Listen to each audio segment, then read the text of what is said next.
విజయ్ ఇడ్లీ రవ్వ smooth and soft idli రవ్వ. Hi friends, ఈరోజు నేను ఇడ్లీ రవ్వ ఎలా ప్రిపేర్ చేసుకోవాలో చూపిస్తానని మీకు ప్రీవియస్ వీడియోలో చెప్పాను కదండి. సో దాన్ని ఇప్పుడు ఎలా ప్రిపేర్ చేయాలో చూసేద్దాము. నేను విజయ ఇడ్లీ రవ్వని యూస్ చేస్తానండి.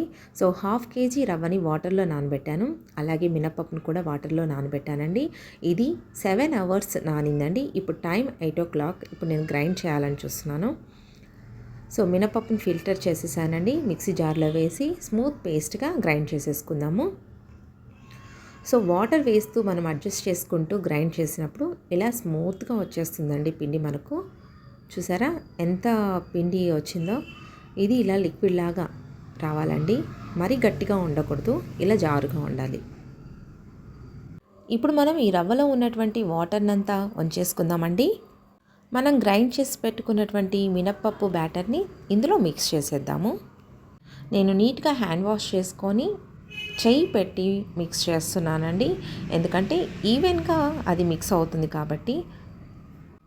ఇలా కలిపినప్పుడే దాని స్మూత్నెస్ మనకు తెలుస్తుంది. సో ఇప్పుడు చూసారా ఎలా జారుగా ఉందో.